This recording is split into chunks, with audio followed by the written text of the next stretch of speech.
네, 하나님 말씀 보겠습니다. 하나님 말씀 야고보서 4장 6절부터 10절입니다.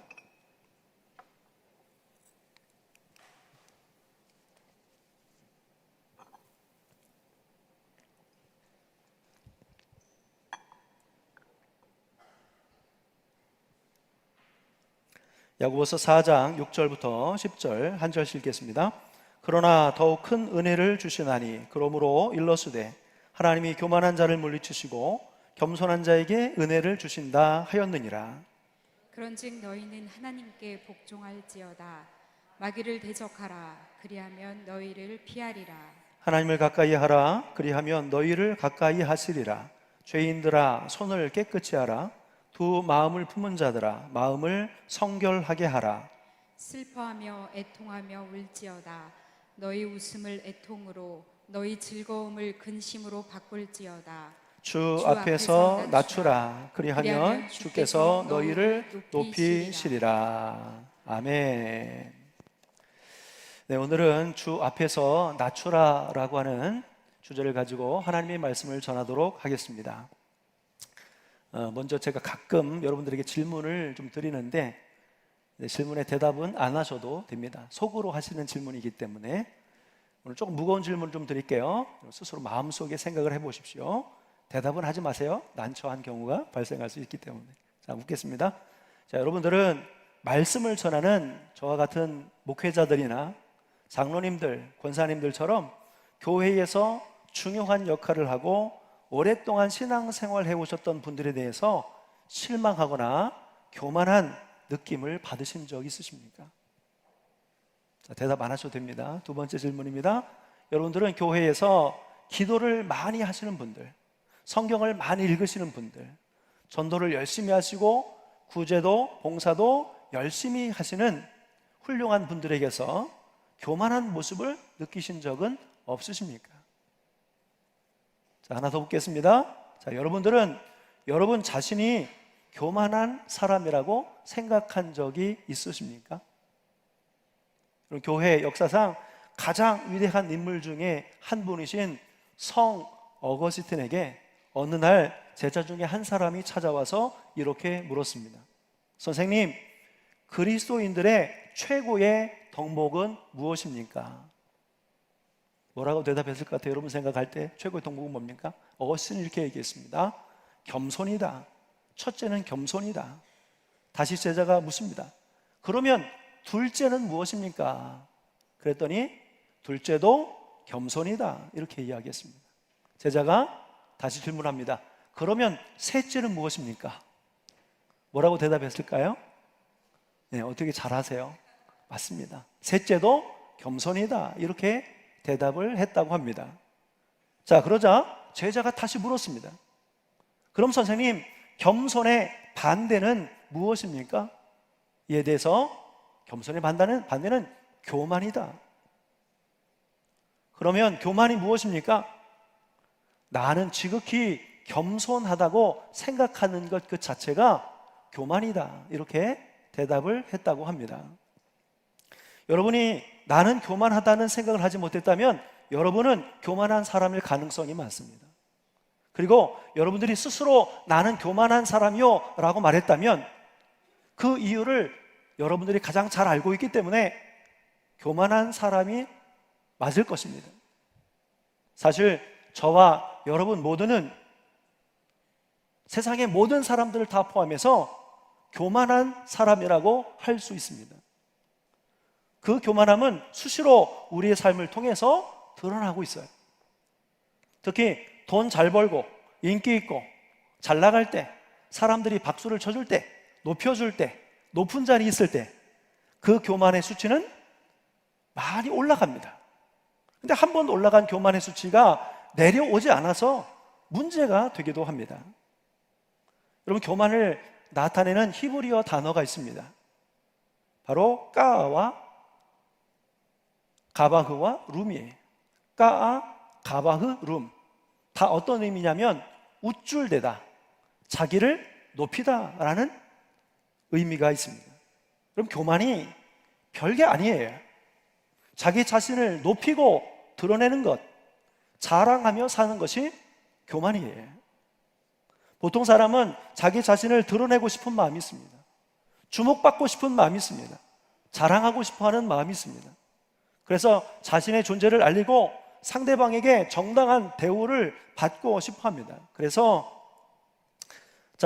때로는 자기를 강조하기도 하고 또 이렇게 더 살을 붙여서 자기를 표현하기도 합니다. 그러나 이것이 어느 수준을 넘어갈 때 사람들은 우리에게서 교만함을 느끼게 됩니다. 사람이 나 중심적인 삶을 살 때 교만에 빠지게 되어 있습니다. 그럼 반대로 겸손은 어디에서 오는 것일까요?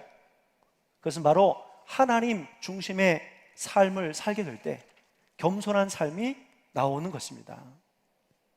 하나님의 말씀을 따르고 하나님의 음성을 듣고 하나님의 도우심과 인도하심을 바라고 또 시작과 결과를 하나님 앞에 맡기고 다만 진실하고 성실하게 그분의 뜻을 따라 행하는 그러한 삶을 통해서 하나님 앞에 감사하며 영광을 올려드릴 때 우리는 겸손한 삶을 살아갈 수 있게 되는 것입니다. 여러분 잘 알고 있는 C.S. 루이스가 쓴 순전한 기독교라는 그러한 책에서 교만에 대해서 이렇게 이야기했습니다. 여러분이 실제로 얼마나 교만한지 알 수 있는 가장 손쉬운 방법은 바로 여러분 스스로에게 묻는 것입니다. 한번 여러분 스스로에게 물어보세요. 물어보시죠. 나는 교만한 사람인가?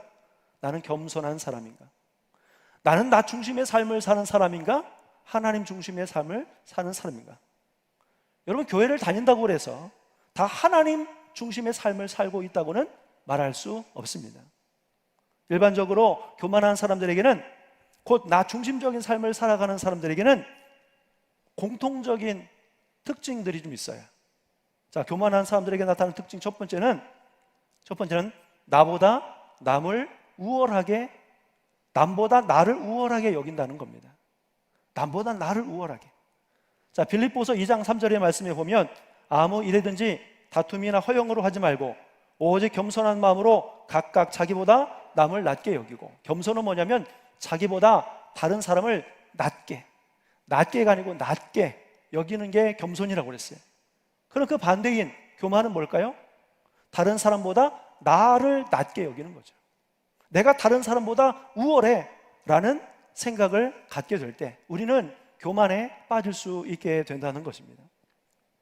나이가 많거나 지위가 높거나 가진 것이 많거나 능력이 많다고 생각할 때 상대방에게 이러한 마음을 가지기가 쉽습니다.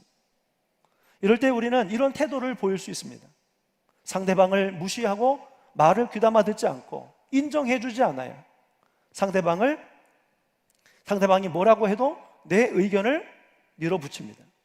상대방이 다른 말과 의견은 별로 듣고 싶은 마음이 없어집니다. 왜? 내가 중요하기 때문에 그렇습니다. 두 번째로 교만한 사람에게 나타나는 특징 두 번째는 바로 화를 잘 내고 다툰다는 것입니다. 잠언 13장 10절의 말씀에 이렇게 되어 있습니다. 교만에서는 다툼만 일어날 뿐이라 권면을 듣는 자는 지혜가 있느니라. 교만에서는 다툼만 일어날 뿐이다. 그러다가 상대방도 자기 주장을 강하게 하면 그때부터 변론으로 이어지고 부딪히고 다툼이 생깁니다.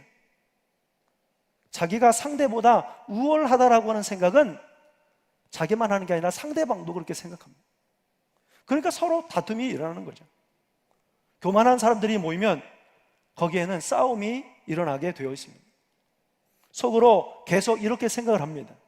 알지도 못하면서 나이도 어린 사람이, 경험도 지식도 나보다 훨씬 못한 사람이 저렇게 나대고 있어?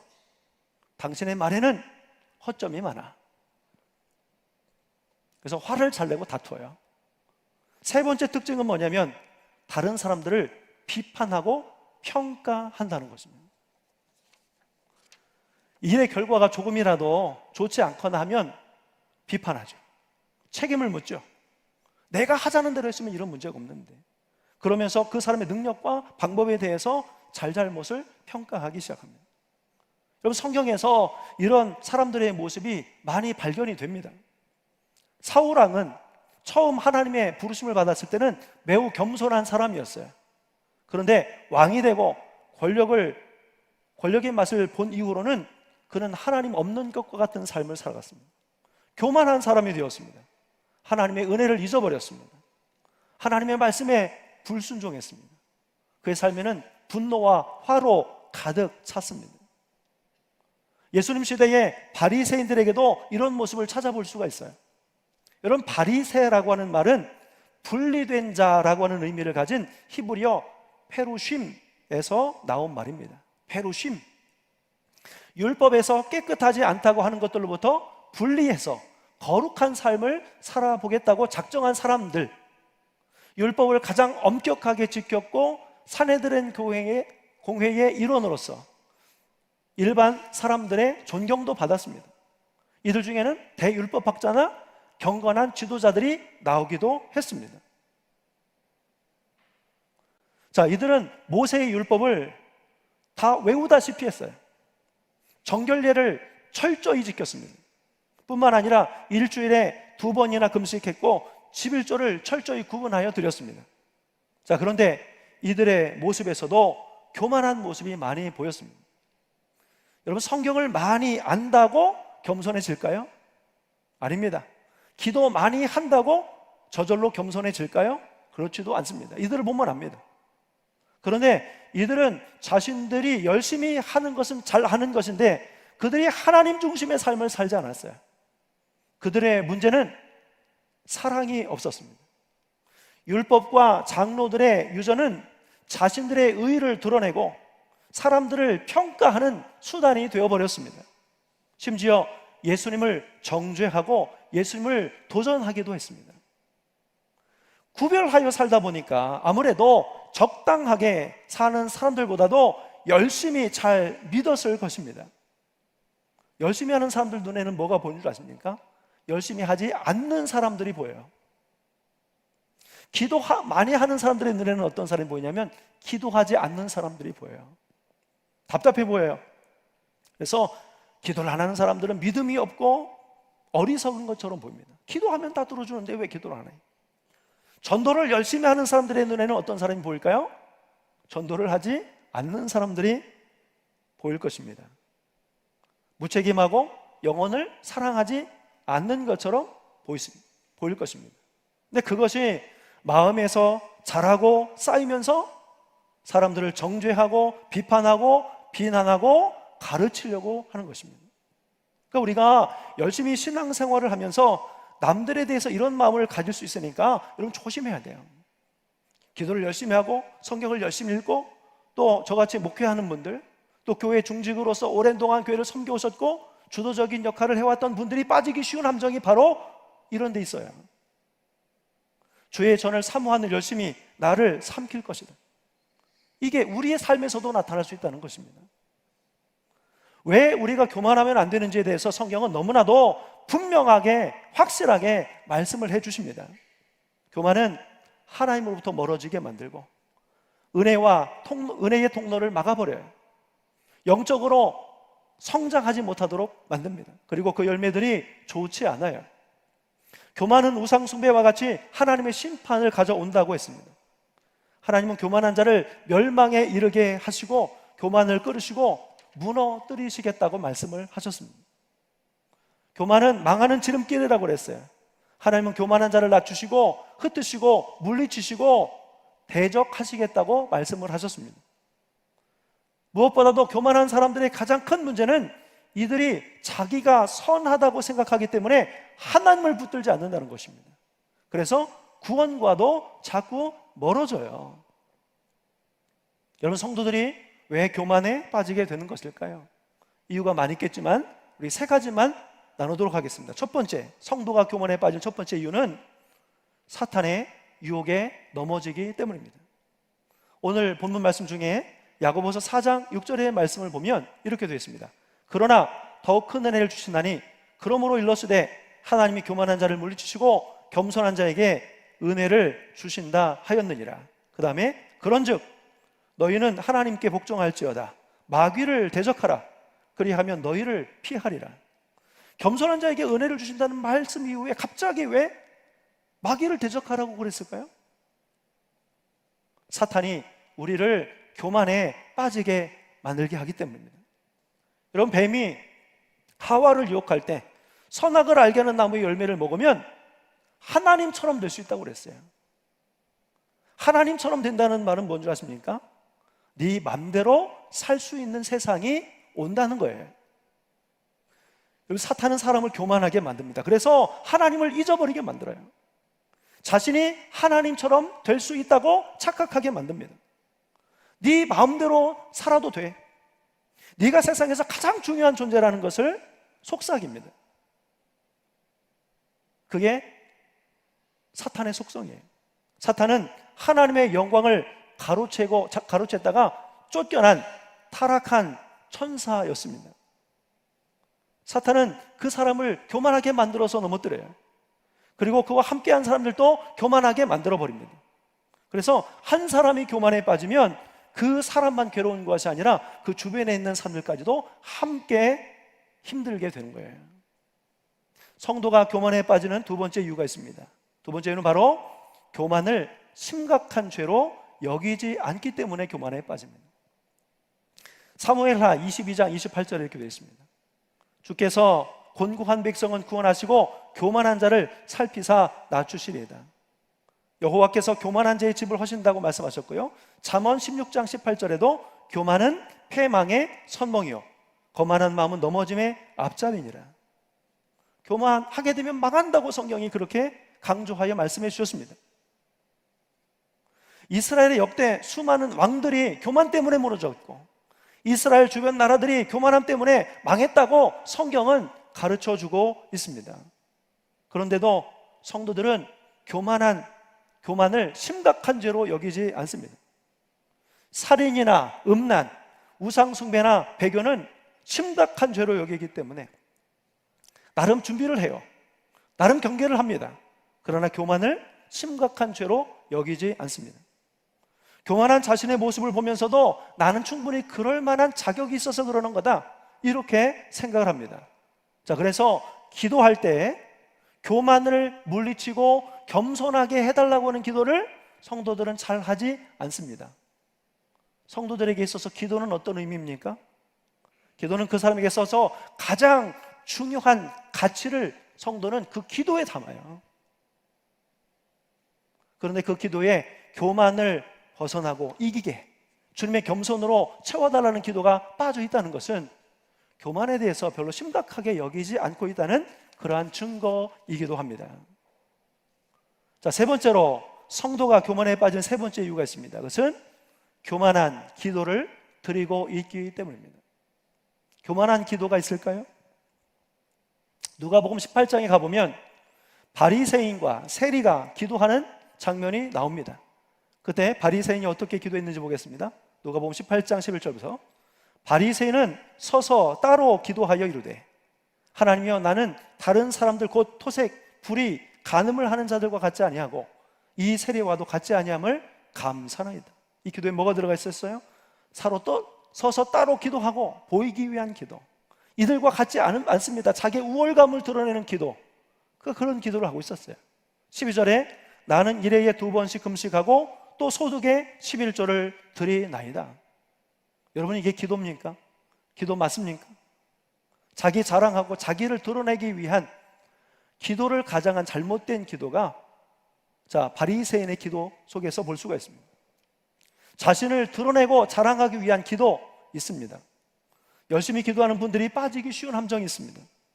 나는 하루에 2시간 이상 기도합니다. 나는 남들보다 더 많이 기도합니다. 나는 새벽 기도를 한 번도 빠진 적이 없습니다. 좋은 말인데 은근히 자기 의가 그 속에 들어가 있을 수 있어요. 기도의 응답이 내가 하나님 앞에 충성했기 때문에, 내가 믿음으로 기도했기 때문에, 내가 많이 기도했기 때문에, 뜨겁게 기도했기 때문에 그거에 대한 보상으로 하나님께서 내 기도를 들어주셨다라고 한다면 그것이 또한 내 의가 드러난 기도가 될 수 있습니다. 하나님은 내가 원하는 대로 다 들어주셨어. 이게 굉장히 믿음 있는 말 같지만 어떻게 보면 기도는 내 뜻이 이루어지는 것이 아니라 하나님의 뜻이 이루어지는 것이 기도여야 합니다.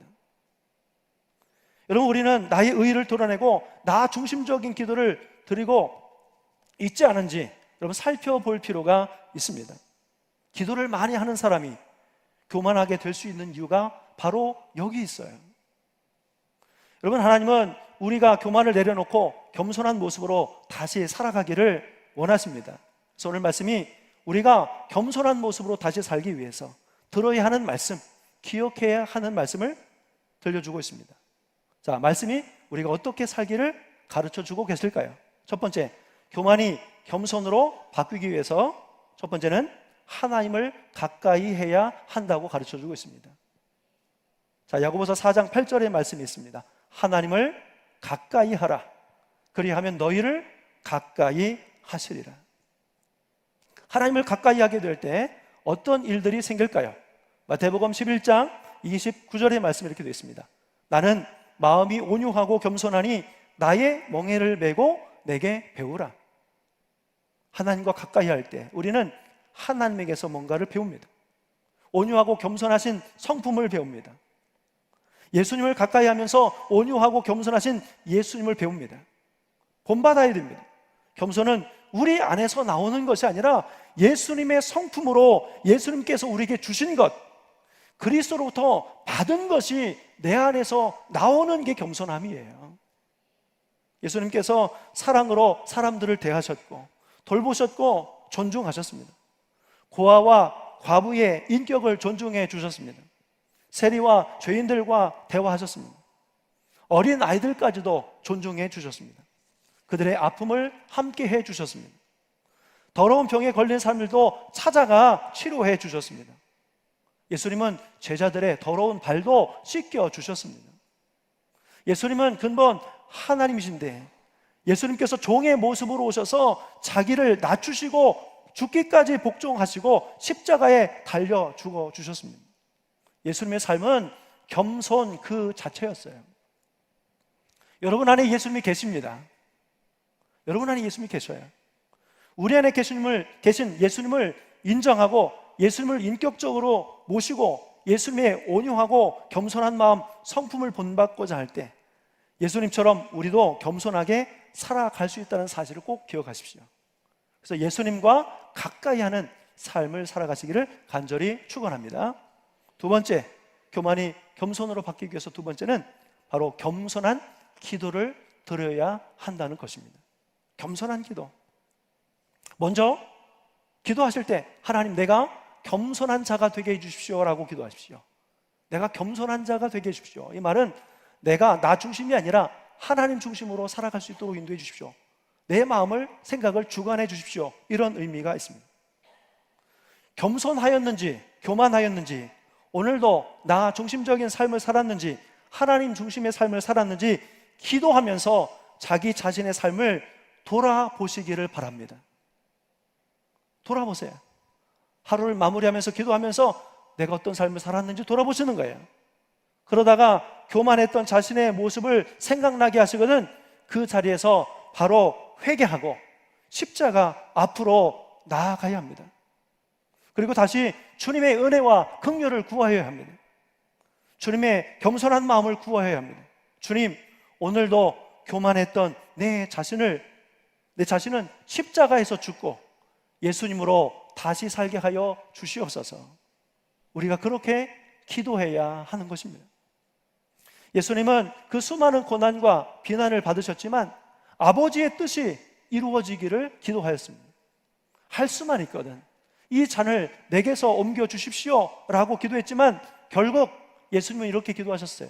그러나 나의 원대로 마시고 아버지의 원대로 되기를 원하나이다. 우리의 기도가 예수님처럼 겸손한 기도가 될 수 있기를 바랍니다. 그리스도의 겸손을 구하는 기도를 통해 우리가 더 겸손하게 되는 하나님의 응답을 받으실 수 있기를 예수님의 이름으로 간절히 축원합니다. 자, 세 번째입니다. 교만이 겸손으로 바뀌기 위해서 세 번째는 자기보다 남을 낮게 여기는 마음을 가져야 합니다. 빌립보서 2장 3절 말씀입니다.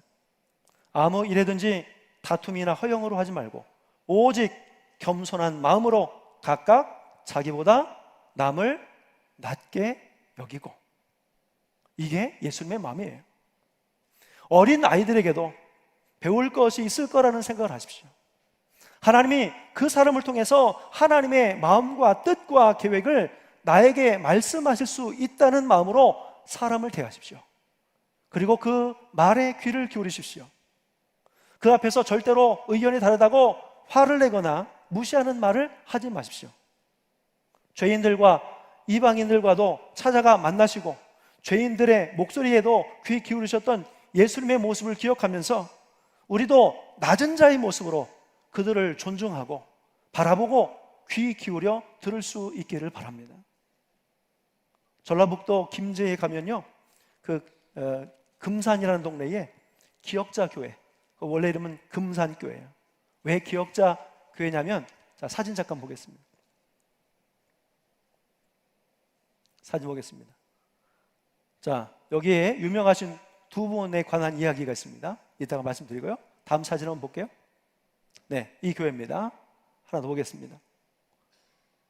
네, 기역자 교회인 이유 알겠습니까? 한쪽에는 남자들, 한쪽에는 여자들, 가까이 하지 못하도록 이렇게 기역자 모양으로 만든 그런 교회입니다. 자, 이 교회에 여러분 유명한 일화가 있습니다. 자, 여기에 이 교회에 조덕삼 씨와 이자익이라고 하는 성도가 있었습니다. 이 둘은 어떤 관계였냐면 바로 종과 상전의 관계에 있었습니다. 조덕삼 씨가 상전이고 이자익 씨는 조덕삼이 부리는 마부요 머슴이었습니다. 자, 조덕삼 씨가 먼저 예수님을 믿고 땅을 봉헌하고 헌금을 많이 해서 교회 예배당을 지었습니다. 그리고 후에 자신의 마부요 머슴이었던 이자익을 전도하였습니다. 나이는 머슴인 조덕삼이 15살이 더 많았지만 당시로서는 신분 차별이 심했기 때문에 어린애도 양반은 마부에게 하대하던 그런 시기였습니다. 자, 시간이 지났습니다. 그 교회에서 최초로 장로 선거를 하는데 이 둘이 물망에 올랐어요. 그래서 머슴이었던 이자익과 또 주인이었던 그 조덕삼 이분 중에 장로를 뽑아야 되는 거예요. 근데 거기에서 누가 당선이 됐냐면 바로 종이었던 이자익 씨가 장로로 당선이 되었습니다. 자, 그런데 주인이었던 조덕삼은 마부였던 이자익을 장로로 세우고 잘 섬기고 순종을 했어요. 잘 따랐습니다. 그리고 나중에는 이 이자익 장로님을 신학교에 보내요. 그리고 학비를 대주어서 공부를 시키고 목사 안수를 받고 다시 이 금산교회로 불러서 목회를 하면서 그 목사님을 섬기면서 교회를 섬겼어요. 자, 그 후에 조덕삼이 장로가 되어서 장로와 목회자의 관계로 교회를 섬겼습니다. 자, 후에 이자익 목사님은 3번 장로교 총회장이 되셨고요. 장로였던 조덕삼 장로님은 손자가 사선 의원이 되는 복을 받았습니다. 여러분, 겸손은 이렇게 자신을 드러내지 않고 다른 사람들을 존중하고 섬기는 것입니다. 우리가 하나님 앞에서 나의 죄악된 모습을 인식하고 겸손한 자가 될 수 있기를 간절히 축원합니다. 겸손을 배워서 하나님의 높임을 받는 성도들이 되실 축복합니다. 여러분, 저는 좀 말씀을 드리고 싶습니다. 여러분들, 다른 사람이 교만하다고 우리가 말할 필요가 없습니다. 지금보다 더 내가 겸손하기 위해서 힘쓰는 것이 중요합니다. 남을 교만하다고 말하는 교만을 범하지 말고 오늘부터 겸손하게 해달라고 기도하며 나아가시는 우리 사랑하는 모든 성도들이 되시기를 간절히 축원합니다. 그래서 하나님의 섬김과 마음을 달라고 기도하고, 오늘 말씀에서도 하나님께서는 교만한 자를 물리치시고 겸손한 자에게 은혜를 베풀어 주신다고 하셨습니다. 하나님의 주시는 은혜를 받기 원하십니까? 원하신다면 무조건 우리는 겸손해져야 합니다. 하나님 중심적인 삶을 살아야 합니다. 하나님의 말씀을 따르고 하나님의 마음을 갖고 하나님의 방법을 가지고 살아야 합니다. 온유하고 겸손하신 주님께 배워야 합니다. 그럴 때 하나님께서 우리를 높여주신다고 오늘 본문이 말씀합니다. 야고보서 4장 10절입니다. 주 앞에서 낮추라. 그리하면 주께서 너희를 높이시리라. 말씀 한 군데 넣어볼게요. 베드로전서 5장 5절입니다. 젊은 자들아 이와 같이 장로들에게 순종하고 다 서로 겸손으로 허리를 동이라. 하나님은 교만한 자를 대적하시되 겸손한 자들에게는 은혜를 주시느니라. 그러므로 하나님의 능하신 손 아래에서 겸손하라. 때가 되면 너희를 높이시리라. 사람은 스스로 높아지려고 할 때 문제가 생기고 한계가 있습니다. 하나님을 믿는 사람들은 내가 나를 스스로 높이는 삶이 아니라 주께서 높여주시는 삶을 살아야 하는데, 성경은 늘 한결같이 말씀하시는 거예요. 크고자 하는 자는 섬기는 자가 되어라. 낮아져라. 겸손해라.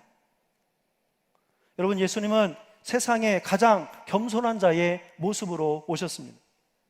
참 하나님께서 인간의 몸을 입고 오셔서 이 땅에 오셔서 인간들과 동등한 모습으로 자기를 낮추어 죽기까지 복종하셨습니다. 이 대강절기에 예수님의 겸손함을 본받는 우리 사랑하는 이 자리에 함께한 모든 성도들이 되시기를 간절히 축원합니다. 그래서 하나님께서 인정하시고 하나님께서 귀히 여기고 높여주시는 그러한 삶을 경험하시기를 예수님의 이름으로 간절히 축원합니다. 기도하겠습니다. 하나님, 그리스도의 겸손을 본받는 저희들이 되게 하여 주시옵소서. 교만한 우리들의 모습을 보게 하여 주셨습니다. 나 중심적인 삶, 내가 우월하다고 여겼고 다른 사람들의 말이 들리지 않고 내 뜻대로 되지 않을 때 내 속에서 분노와 화가 일어났다면 그것이 바로 우리가 교만한 증거라고 말씀하여 주셨습니다. 성도들이 왜 교만에 빠지는지에 대해서도 오늘 말씀을 통해서 알게 하여 주셨습니다. 하나님, 교만을 불러일으키고 교만하게 만드는 악한 사단 마귀의 유혹을 반드시 이겨내게 하여 주시옵시고, 주님 앞으로 나와 그 겸손을 본받고 또 주님처럼 살아가는 저희들 모두가 될 수 있도록 인도하여 주시옵소서. 대강절기에 이 땅의 가장 낮은 자의 모습으로 오셔서 섬겨주셨던 주님을 기억하며 또 우리도 예수님처럼 겸손한 자로서의 삶을 살아가게 하여 주옵소서. 거룩하신 예수님의 이름으로 기도하옵나이다. 아멘. 우리 다 같이 자리에서 일어서셔서 함께 찬양하시고 주신 말씀 붙잡고 기도하겠습니다.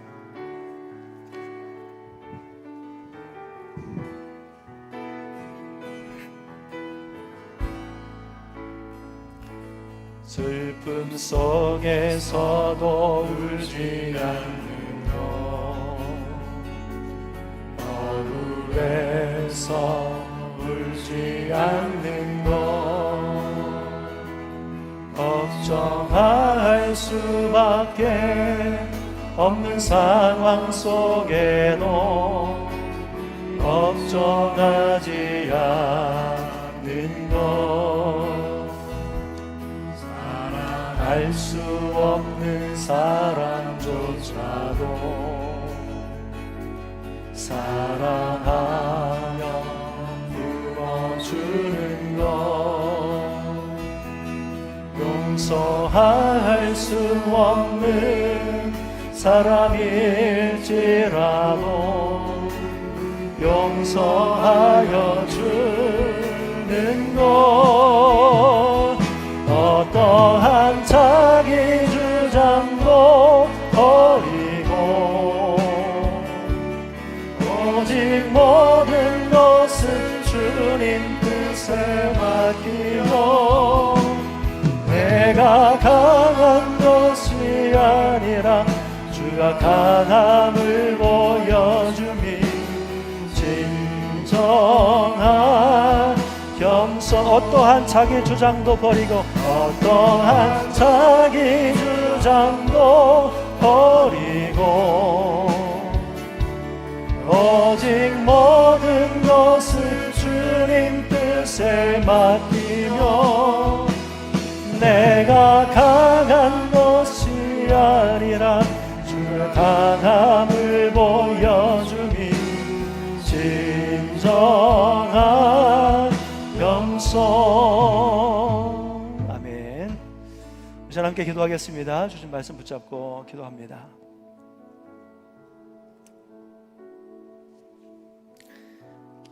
우리가 다른 사람을 보면서 교만하다고 말하기 전에 우리 속에 있는 교만함을 볼 수 있는 눈이 있기를 원합니다. 주님께서 말씀하셨습니다. 다른 사람들에 있는 들보를 보기 전에 네 안에 있는 들보를 봐라. 우리에게 이게 필요한 것 같아요. 우리의 교만함이 어디서 온다고 말씀하셨는지 기억했으면 좋겠습니다. 하나님과 무관한 삶을 살아갈 때 그 교만이 우리 속에 들어와 병이 됩니다. 사단이 무너뜨릴 수 있는 그러한 이유가 됩니다. 우리가 어떤 모습으로도 겸손한 자의 모습을 갖기 위해서 힘써야 됩니다. 그러기 위해서 하나님과 가까이 하고 늘 주님이 주시는 은혜를 기대하고 주님과 동행하며 교만이 아니라 겸손한 자가 되게 달라는 기도를 끊임없이 해야 되는 것입니다. 오늘 주신 말씀을 기억하면서 저는 이런 소망을 가져봅니다. 우리 늘 푸른교회에 왔더니 성도들 하나하나가 너무나 겸손한 것 같아. 내가 그걸 느꼈어. 이게 가장 큰 복인 것 같아요. 복인 것 같습니다. 주께서 이 모습을 바로 우리들에게 가장 요구하시는 것이 아니겠습니까? 주님께서 겸손한 자의 모습으로 이 땅에 오신 것처럼 주님을 나의 구주로 영접하는 우리에게도 그와 같은 겸손함이 필요한 것입니다. 우리 시간 함께 기도할 때 하나님, 나의 교만함을, 완악함을 보게 해주셨습니다. 그 완악함과 교만함이 십자가 안에서 다시 죽게 하시고 예수님으로 다시 살 때 주님의 온유하고 겸손한 그런 자로 다시 태어날 수 있도록 인도하여 주시옵소서. 오늘 주신 말씀을 기억하고 심고 또 우리의 기도 제목으로 녹여가면서 우리 하나님 앞에 간절히 기도하는 시간 갖겠습니다. 우리 주여 한번 힘차게 외치시고 함께 기도하겠습니다. 주여! 거룩하신 하나님 아버지, 은혜와 사랑을 감사합니다. 하나님 아버지, 세상에서 하나님 가장 아버지 겸손한 분이 예수님이셨는데 예수님을 믿는 우리들은 아버지 겸손함이란 찾아볼 수가 없었습니다. 하나님 정말로 그 아들 아버지 예수 그리스도를 이 땅에 보내주실 때에 하나님께서 기대했던 그 겸손의 모습이 또한 우리에게 없었음을 하나님 오늘 말씀을 통해서 보게 하여 주셨습니다. 나 중심적인 삶, 하나님 없는 삶, 하나님을 외면한 삶이 우리를 교만하게 만들었습니다. 마귀가 우리를 교만하게 만들었고 하나님, 그렇기 때문에 우리는 아버지 서로를 인정하고 받아들이지 않고 소중하게 여기지 않고 하나님 분노하였습니다. 싸웠습니다. 다투었습니다. 우리가 성도였음에도 불구하고 하나님 그 교만함에서 우리가 아버지 헤어나오지 못했음을 하나님 아버지 고백합니다. 오히려 바리새인과 같이 우리의 신앙의 연륜이 깊어질수록 그 교만은 더 커져갔고 우리가 교회를 섬기고 하나님 열심히 하는 것들이 있을 때마다 오히려 그것이 우리의 교만을 더 크게 하나님 하였다는 것을 하나님 알게 주셨습니다. 하나님 진정 하나님께서 우리에게 무엇을 원하시는지 다시 한번 기억하게 하시고 우리가 하나님의 말씀을 들을수록 신앙의 연륜이 깊어질수록 더 많이 기도할수록 말씀 가운데 또 많은 이들을 구원의 길로 인도할수록 우리는 점점 더 예수님처럼 겸손한 자가 되게 하여 주시옵소서. 하나님 아버지 주여, 우리의 본 모습을 너무나 정확하게 알게 하신 하나님, 나의 교만한 이전의 모습들은 나의 생각과 그런 행동과 말씨들이 아버지 하나님 주여 주께서 생각나게 하실 때에 하나님 우리는 다시 십자가로 가겠습니다. 그 십자가 위에서 이전에 나는 죽고 예수님으로 다시 살 때에는 주님의 온유하고 겸손한 아버지 그런 모습으로 다시 태어날 수 있도록 아버지여 인도하여 주시옵소서. 그 교만이 나를 얼마나 힘들게 하였는지, 그리고 내 가족을, 내가 아는 사람들을 얼마나 힘들게 만들었는지를 다시 한번 볼 수 있는 이 시간이 되게 하여 주시옵소서. 하나님, 우리가 그리스도의 성품과 인격을 본받아 겸손함으로 나도 행복하고 내 가정이 행복하고 나와 만나는 모든 사람들에게 기쁨이 회복이 될 수 있도록 하나님 인도하여 주시옵소서. 하나님 아버지 주여, 아버지 겸손하여 하나님의 은혜를 누리게 하여 주시옵시고, 하나님 우리가 이제 기도하면서 우리의 속에 날마다 하나님 아버지 주여 겸손하기 위해서 하나님의 뜻을 구하는 저희들이 되게 하여 주옵소서. 교만함으로 내가 나를 스스로 높이는 삶이 아니라 주께서 우리를 인정해 주시고 높여주시는 그 삶, 그러기 위해서 가장 낮은 곳으로 가장 깊은 곳으로 나아가 들어가는 저희들이 되게 하여 주시옵소서. 하나님, 오늘 이 귀한 말씀들을 붙잡고 살아가는 당신의 귀한 자녀들이 이 말씀이 이루어질 때까지 인내하게 하시고 놓치지 않게 하여 주시옵시고, 붙들고 기도할 때 하나님 들어 응답하여 주시고 가장 예수님 닮은 자의 모습으로서 살아가게 해주시는 은혜를 누리게 하여 주시옵소서. 감사합니다. 감사합니다. 거룩하신 하나님 아버지, 가장 겸손하셨던 예수님을 주인으로 모신 우리들이 세상에서 가장 교만한 자로 살았던 것이 부끄럽습니다. 하나님을 믿는다면서도 여전히 내 삶의 주인이 나였고 내가 원하는 것을 추구하였던 우리의 교만한 모습들을 주께서 오늘 말씀을 통해서 보게 하여 주신 줄 믿습니다. 하나님을 믿으면 믿을수록, 말씀을 많이 접하고 읽으면 읽을수록, 기도가 깊어지고 길어질수록, 많은 영혼들을 구원할수록 하나님, 우리가 더 겸손한 자, 가장 낮아진 자로서의 삶을 살아가게 하여 주옵소서. 오히려 그것이 우리의 마음을 요동시키고 교만으로 자라나지 않도록, 사탄이 그것을 교만으로 키우지 못하도록 늘 주님과 가까이 하며 온유하고 겸손한 주님께 배우는 삶을 살아가게 하여 주시옵소서.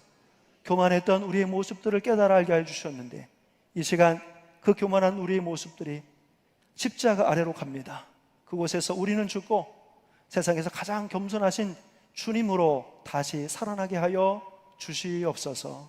이제는 우리 주 예수 그리스도의 크신 은혜와 하나님 아버지의 깊고 묘하신 사랑하심과 성령님의 감동, 감화, 역사, 교제, 교통하심이 이 땅의 가장 낮은 자의 모습으로 죽기까지 섬겨주시고 또 우리를 위해서 기꺼이 당신의 생명을 내어주신 예수님의 그 겸손함을 본받는 우리 자리에 함께 모든 사랑하는 성도들과 저들의 가정과 후손과 일터에 이 나라 이 민족과 세계의 열방과 저들의 인생 위에 이제로부터 영원토록 함께 하시기를 간절히 축원하옵나이다. 아멘.